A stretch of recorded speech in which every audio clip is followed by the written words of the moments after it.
آج جو کیس میں آپ سے ڈسکس کرنے جا رہا ہوں اس کا تعلق بھارت کے شہر چنائی سے ہے، جس کے ایک گاؤں کے اندر ایک لڑکا سلوا راج اپنی ماں کے ساتھ رہا کرتا تھا۔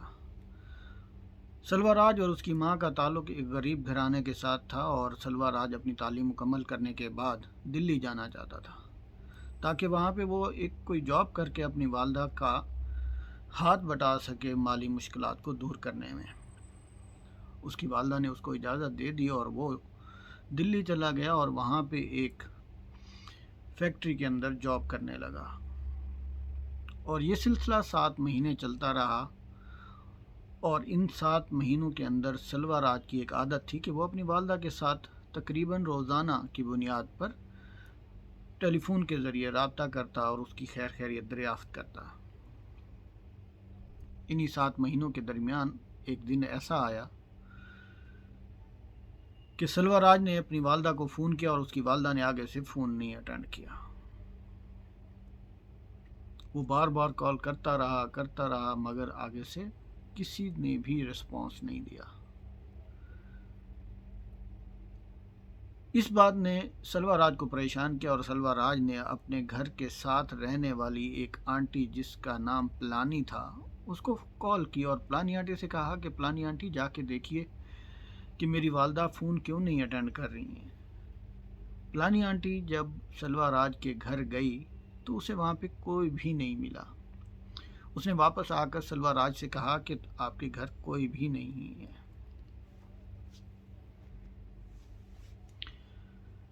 پلانی آنٹی کا جواب سن کے سلوا راج مزید پریشان ہو گیا کہ آخر اس کی والدہ گئی کہاں، جس کا کسی کو بھی معلوم نہیں ہے۔ لہذا اس نے فوراً ہی تھانے کے اندر مسنگ پرسن کی کمپلینٹ درج کرا دی اور خود فیکٹری سے چھٹی لے کے چنائی پہنچ گیا۔ جیسے ہی وہاں پہ پہنچا تو تحقیقات تھانے کے اندر شروع ہوئیں، اور اس تحقیقات کے سامنے سب سے پہلے یہ بات سامنے آئی کہ سب سے پہلے اس انسان کو ڈھونڈا جائے کہ جس سے سلوا راج کی ماں آخری دفعہ ملی تھی۔ لہذا انویسٹیگیشن کے دوران یہ بات سامنے آئی کہ سلوا راج کی ماں آخری دفعہ جس انسان کو ملی تھی وہ محمد شفیع تھا، جو کہ اسی گاؤں کی ایک ڈھابہ چلاتا تھا، اور اس ڈھابے کے اندر بہت ساری خواتین کا آنا جانا تھا، اور وہ خواتین کیونکہ ایک غریب خاندان سے تعلق رکھتی تھیں، کیونکہ وہ ایک غریب گاؤں تھا، اور یہ ساری خواتین لاٹری کے ٹکٹ بیچا کرتی تھیں جس سے ان کو چند روپے ملا کرتے تھے کمیشن کی مد میں، اور اس سے وہ اپنا گھر چلایا کرتی تھی۔ لہٰذا محمد شفیع سے پولیس نے انویسٹیگیشن شروع کرنا چاہی۔ جب محمد شفیع سے پولیس نے انویسٹیگیشن کا ارادہ کیا تو محمد شفیع کے پاس جب پولیس پہنچی تو محمد شفیع پولیس کو دیکھتے ہی بھاگ نکلا، جس سے پولیس کو شک گزرا کہ آخر کوئی ایک وجہ ہے جس کی وجہ سے محمد شفیع نے یہ کام کیا۔ جب اس کا پیچھا کیا گیا اور اس کو پکڑنے کے بعد محمد شفیع نے پولیس کو یہ بتایا، اور پولیس نے اس سے پوچھا کہ آخر کیوں بھاگے ہو تم ہمیں دیکھ کے، تو محمد شفیع نے بغیر کسی دیر کے ان کو یہ بتایا کہ آپ جس مقصد کے لیے آئے ہیں اس مقصد کے اندر اکیلا میں شامل نہیں ہوں، میرے ساتھ 2 لوگ اور بھی شامل ہیں۔ پولیس کو اس کی بات سن کر حیرانگی ہوئی، اور ان کو یہ اندازہ ہوا کہ یہ کوئی سادہ کیس نہیں ہے۔ لہٰذا ان 2 لوگوں کے بارے میں پولیس نے محمد شفیع سے تفصیلات لیں، اور اس کے بعد یہ نتیجہ نکالا کہ وہ لوگ اور محمد شفیع نے مل کر ہی کوئی ایسا کام کیا جس کی وجہ سے ان کو یہ بھاگنے پڑا۔ بھاول سنگھ اور لیلا سنگھ ایک بہترین کپل اسی گاؤں کے اندر رہا کرتا تھا، جو کہ پیشے کے حوالے سے ڈاکٹر تھے۔ دونوں اپنی زندگی کے اندر سماجی معاملات کو بھی دیکھا کرتے تھے اور لوگوں کے ساتھ گھل مل کر رہا کرتے تھے۔ ان کو دیکھ کر کوئی بھی یہ نہیں سوچ سکتا تھا کہ ان کو کوئی پرابلم ہے یا یہ جو لائف گزار رہے ہیں کہ وہ خوشحال نہیں ہے۔ مگر لیلا سنگھ اور بہاول سنگھ اندر ہی اندر مختلف قسم کی پریشانیوں میں گھرے ہوئے تھے، جن میں سب سے زیادہ پریشانی ان کو جو تھی وہ مالی مشکلات کے حوالے سے تھی، اور جس کی وجہ سے وہ کافی پریشان تھے۔ اسی پریشانی کے عالم میں بہاول سنگھ کی پچھلے 2 سال میں فیس بک کے اوپر ایک لڑکی کے ساتھ رابطہ ہوا جس کا نام شری دیوی تھا۔ اس شری دیوی کے ساتھ اس کا تعلق ایک دوست کی حد تک تھا، اور اس دوستی کی حد میں وہ بہاول سنگھ نے اس کو بتایا کہ اس کے گھر میں مختلف قسم کے پریشانیاں، مالی مشکلات چل رہی ہیں۔ تو شری دیوی نے دوست ہونے کی وجہ سے اس کو بتایا کہ میں ایک ایسے انسان کو جانتی ہوں جو اس چیز کا حل نکال سکتا ہے، کیونکہ چند سال پہلے شری دیوی کے ساتھ بھی یہی معاملات ہوئے تھے، اور اس نے اس بندے سے رابطہ کیا تھا اور اس بندے نے اس کے معاملات کو حل کر دیا تھا۔ بہاول سنگھ نے بھی شری دیوی سے کہا کہ اس بندے کے ساتھ اس کو ملوایا جائے۔ چند دن گزرے، ان کے بہاول سنگھ کے گھر کے دروازے پر دستک ہوئی تو بہاول سنگھ باہر گیا تو اس کو آگے جس شخص کے ساتھ اس کی ملاقات ہوئی وہ محمد شفیع تھا، اور محمد شفیع نے بہاول سنگھ کو بتایا کہ اس کو شری دیوی نے بھیجا ہے۔ لہذا بہاول سنگھ اور لیلا سنگھ محمد شفیع کو گھر میں لے گئے، اور وہاں پہ محمد شفیع نے گھر کا جائزہ لینے کے بعد ان کو بتایا کہ آپ کے گھر جو ہے وہ کالا جادو ہو چکا ہے، اور یہیں سے ہی کیرلا کا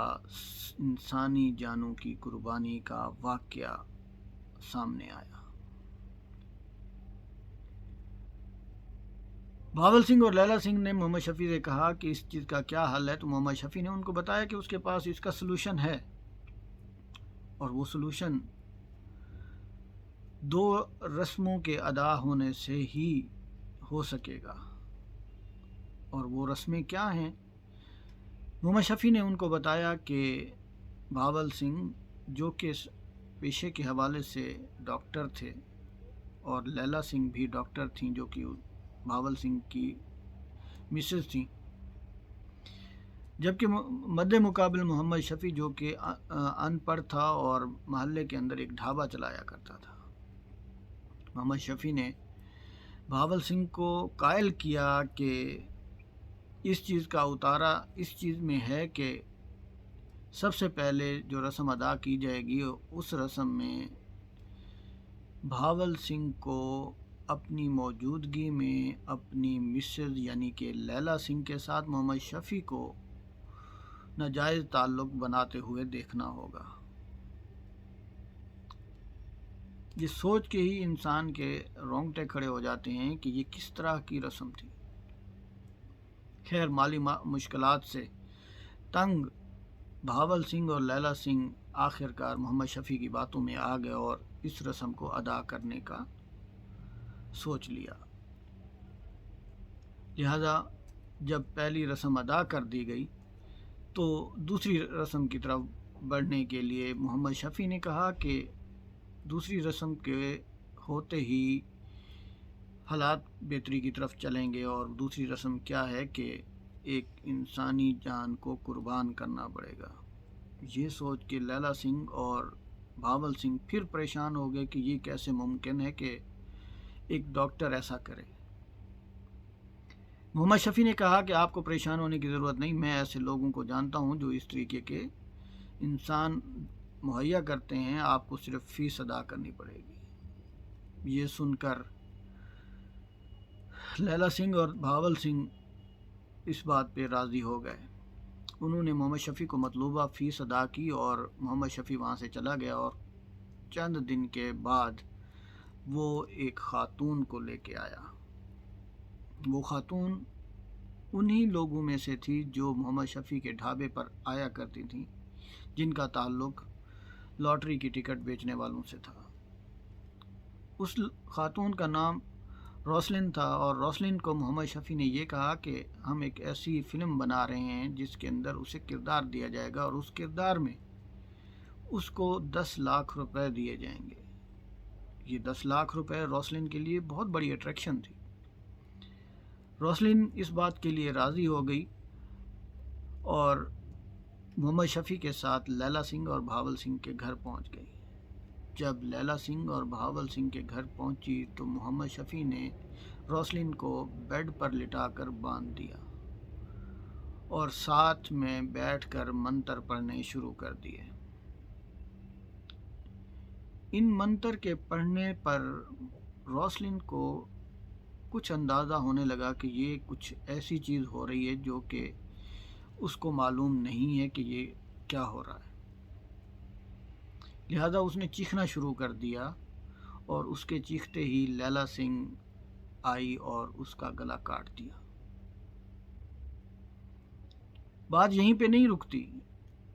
نہ صرف یہی کیا، گلا کاٹ کے اس کو ختم کیا، بلکہ اس کو ٹکڑوں میں تبدیل کر کے اس کا تینوں نے مل کر انسانی گوشت کو کھایا۔ بچ جانے والے گوشت کے ٹکڑوں کو انہوں نے گھر کے صحن میں دفن کر دیا، اور روسلن کا جو خون تھا اس خون کو گھر کے سارے کونوں کے اندر چھڑکاؤ کر دیا۔ یہ سب رسم ادا کرنے کے بعد محمد شفیع وہاں سے چلا گیا۔ چند دنوں کے بعد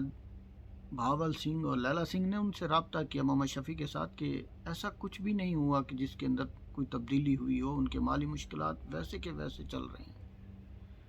محمد شفیع نے ان کو بتایا کہ آپ کے اوپر جو کالا جادو ہوا ہے اس کا زور اتنا زیادہ ہے کہ آپ کو اس کے لیے 2 رسمیں جو ادا کی گئی ہیں وہ ناکافی ہیں،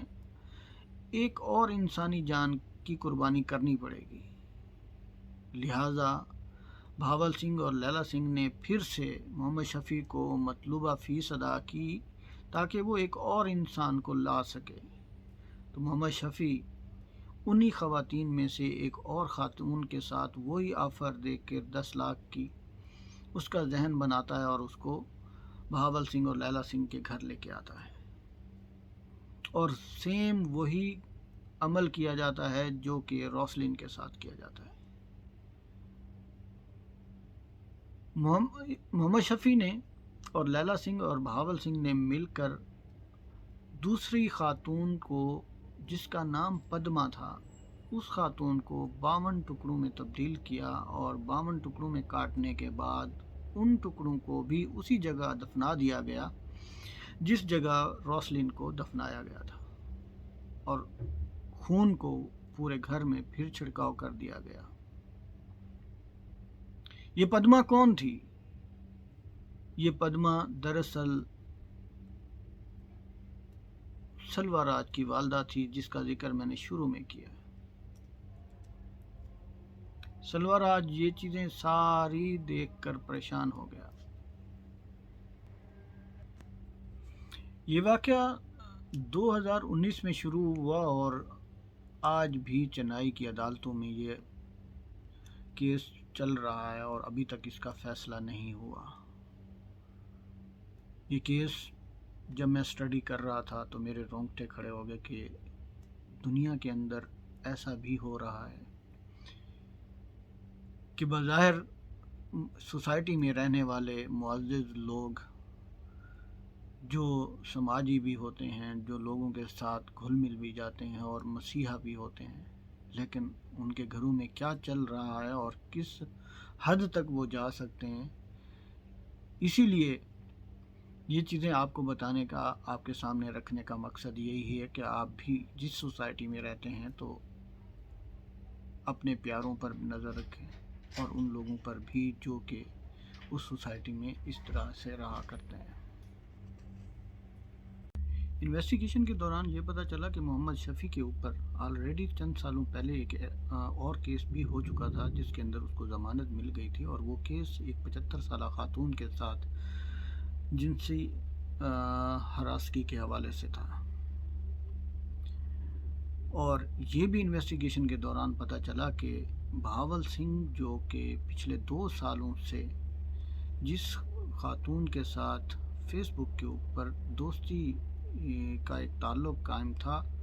اور اس کا نام شری دیوی تھا، اور وہ کوئی خاتون اور نہیں تھی، وہ محمد شفیع ہی تھا۔ محمد شفیع پچھلے 2 سالوں سے بہاول سنگھ کو جو ہے وہ اس کے ساتھ رابطے میں تھا فیس بک کے ذریعے، اور معاملات کو، اور اس کے ڈاکٹر بہاول کے بارے میں ساری معاملات، ساری چیزیں وہ جانتا تھا، اس لیے اس نے ان کو آسانی سے ٹریپ کیا۔ یہ ساری چیزیں آپ کو بتانے جیسی ایک کیس اسٹڈی کرنے کے بعد آپ کے ساتھ ڈسکس کرنے کا مطلب یہی ہے کہ سوسائٹی کے اندر ایسا بھی ہوتا ہے کہ پڑھے لکھے ہونے کے باوجود لوگ دوسرے ایسے ان پڑھ لوگوں کی باتوں میں آ کے ایسے اقدامات کر جاتے ہیں کہ جس سے واپسی ممکن نہیں ہوتی۔ لہٰذا اپنے سوسائٹی پر، اپنے پیاروں پر نظر رکھیں تاکہ وہ بھی اس طریقے کے لوگوں کے بھینٹ نہ چڑھ جائیں۔ ہو سکتا ہے آپ کی سوسائٹی میں بھی ایسے لوگ موجود ہوں جو بظاہر تو ہر چیز میں بہت آگے نظر آتے ہوں، لیکن ان کے گھروں کے اندر کیا چل رہا ہے اللہ نہ کرے ایسا ہو۔ لہٰذا امید ہے کہ آپ کو یہ کیس اور اس کی معلومات پسند آئی ہوں گی۔ اگلی ایپیسوڈ کے اندر ایک نئے کیس کے ساتھ پیش ہوں گا، تب تک کے لیے اجازت، السلام علیکم۔